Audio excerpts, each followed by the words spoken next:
जय जय सीताराम। गणाधिपते गणपते नमः। सर्वमंगले मांगल्ये शिवे सर्वार्थ साधिके शरण्ये त्र्यंबके गौरी नारायणी नमस्तुते।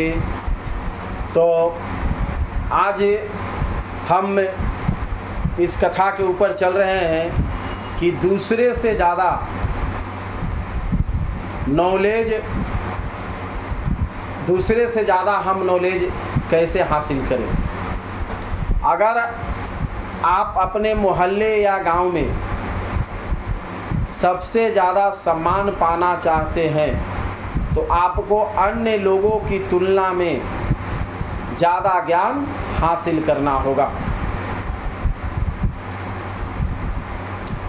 अगर आप अपने मोहल्ले में, गांव में अगर सबसे ज़्यादा सम्मान अगर पाना चाहते हैं तो आपको दूसरे लोगों से ज़्यादा आपको अपने आप को ज्ञान ज़्यादा हासिल करना होगा। आपको अपने आप को हर तरह से अपडेट रखना होगा। मतलब आप हमेशा अपडेट रहें।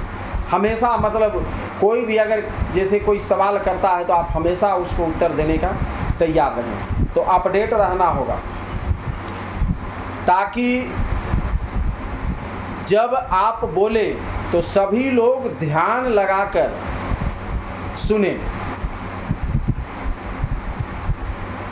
अगर आप समाज में, भीड़ में अगर आप कोई ऐसा बात बोलें जो आप उन लोग अगर आपस में भी बात कर रहा है तो आपकी बातों को ध्यान से सुने। इसके लिए आप टीवी पर न्यूज़ वगैरह देख सकते हैं और न्यूज़ पेपर वगैरह पढ़ सकते हैं। जो व्यक्ति जितना ज़्यादा ज्ञानी होता है उसे लोग उतना ही ज़्यादा पसंद करते हैं। आप न्यूज़ में भी आप देख सकते हैं, आप पेपर में भी देख सकते हैं, आप टीवी पर भी देख सकते हैं। क्या देखते हैं कि जो जितना जिसमें टैलेंट होता है, हर चीज़ का टैलेंट अपना अपना अलग अलग होता है। जैसे किसी का डांसिंग का टैलेंट होता है, किसी का कथा करने का टैलेंट होता है, किसी को गाना गाने का टैलेंट होता है, किसी को शायरी बोलने का टैलेंट होता है, किसी को हर चीज़ का अलग अलग टैलेंट होता है, किसी को क्रिकेट खेलने का टैलेंट होता है, किसी का बहुत सबका अपना अपना है। तो जो व्यक्ति जितना ज़्यादा ज्ञानी होगा, जिसमें जितना ज़्यादा टैलेंट होगा, लोग उसी को लोग ज़्यादा पसंद करते हैं, उसकी उतनी ही ज़्यादा इज्जत करते हैं। बेवाकी से जवाब देते हैं, जो बेवाकी से जवाब दे। आज वह दौर है कि जरा कमज़ोर व्यक्ति को तुरंत दबाने की कोशिश की जाती है। अगर कोई व्यक्ति, जो व्यक्ति कमज़ोर होता है, आप देखे होंगे गांव में, मोहल्ले में, टोले में, अगल बगल में कि जो व्यक्ति अगर गरीब होता है या कमज़ोर होता है उसको लोग और ज़्यादा दबाने की कोशिश करते हैं।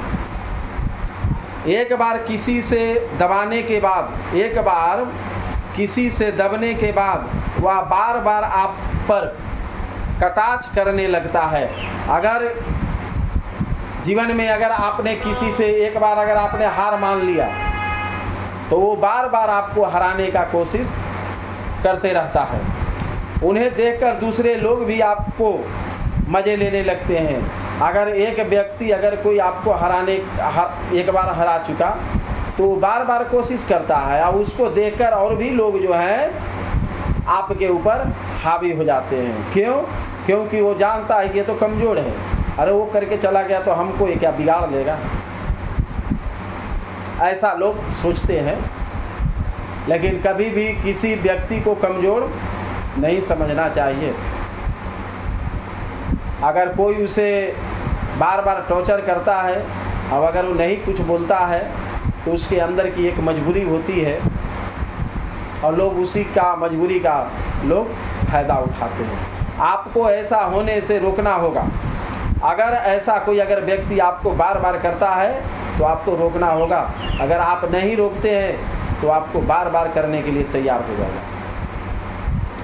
आपसे तैस में आकर बात कर रहा हो तो उसे आंखों से आंखों मिलाकर बेबाकी से आप जवाब दें, ताकि सामने वाला व्यक्ति और अन्य लोगों को तुरंत समझ जाए कि यह बड़ा काबू में आने वाला, यह बंदा काबू में आने वाला नहीं।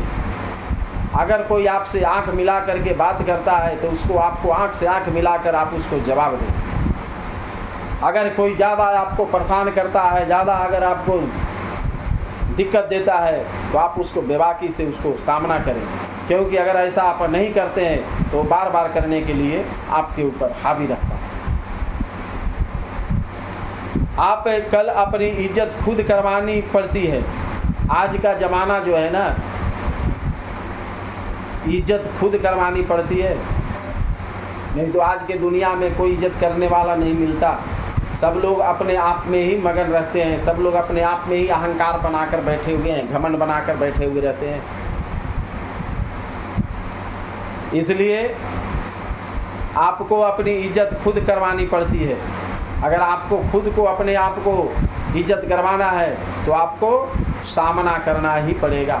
अगर आप सामना नहीं करेंगे तो आपको दुनिया कोई इज्जत नहीं कर पाएगी। अपने टैलेंट को शो करें। अपने टैलेंट, आपके अंदर में जो टैलेंट है उसको शो करें।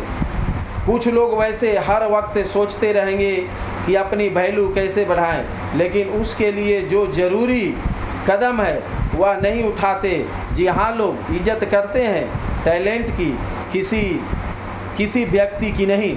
और वह दौर गया जब आदमी की इज्जत की जाती थी। आज में इज्जत हासिल करने के लिए आपको अपने अंदर छुपे हुनर को लोगों को दिखाना होगा, तभी तो लोग आपको खास समझेंगे। वो एक पहले का दौर था कि उस समय लोगों को इज्जत करते थे, बड़े को सम्मान करते थे। कोई साधु संत महात्मा सन्यासी ब्राह्मण को लोग अच्छे मन से देखते थे, अच्छे भाव से देखते थे, उनकी सेवा करते थे। आज का समय ऐसा हो गया है, आज का दौर ऐसा हो गया है कि अगर आपको समाज में इज्जत हासिल करना है तो अपने अंदर की हुनर को आपको दिखाना पड़ता है साहब।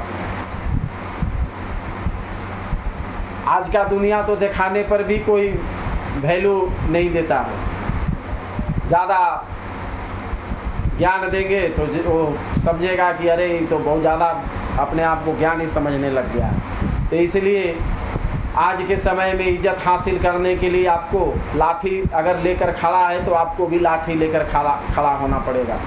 अगर वो हमारी नज़रों से नज़रों मिलाकर बात कर रहा है तो हमें भी नज़रों से नज़रों मिलाकर बात करना होगा। अगर वो थप्पड़ से जवाब देता है तो आपको भी थप्पड़ से ही जवाब देना होगा, क्योंकि आज की दुनिया ऐसी हो गई है। अगर आज की दुनिया है कि अगर आपने किसी का दो थप्पड़ दो डंडे की मार आपने सह ली तो बार बार कोशिश करते रहेगा कि इसको तो उस समय मारे तो इसने कुछ नहीं किया, चलो फिर मार देंगे, तो इससे क्या होगा। तो इसलिए इज्जत हासिल करना है तो आपको अपने अंदर छुपे हुए हुनर को निकालना पड़ेगा, दिखाना पड़ेगा, तभी तो लोग आपको खास समझेंगे। इसलिए आपके अंदर जितने भी अच्छे गुण और हुनर हैं उन्हें लोगों को सामने बाहर निकालिए, तभी आपकी इज्जत होगी। आपके अंदर में जो भी हुनर है, जो भी ज्ञान है, देखिए जो गलत करता है अगर हम भी उसी गलत की ओर चले तो हमारे उसमें कोई फ़र्क नहीं होता है। मेरा मत यही कहता है कि अगर कोई अपने आप को व्यक्ति अगर अपने आप को पहलवान समझता है, अपने आप को गुंडा समझता है, अपने आप को बहुत ये समझता है तो उसे समझने दें। आप अपने कर्म से भटके नहीं। आपका जो कर्म है, आपके अंदर जो अच्छे गुण हैं, अच्छे विचार हैं, अच्छे हुनर हैं, उन्हीं लोगों को सामने पेश कीजिए। जो उस गुण को, जो उस हुनर को सम्मान करते हों, इज्जत करते हों। क्योंकि अगर बेकार आदमी के पास, गुंडे मवाली के पास, चोर बदमाश के पास अगर आप अच्छे गुण को निकालते हैं तो आपके गुण हुनर को कभी वैल्यू नहीं देगा। गुण और वैल्यू वही देगा जो अच्छे ज्ञानी व्यक्तियों के सामने अगर आप प्रवचन करते हैं, कथा करते हैं, तभी वो आपको वैल्यू देगा। तो इसलिए उन्हीं लोगों के सामने बाहर निकालिए, तभी आपकी इज्जत होगी जो खुद गुणवान हो। जय श्री राम।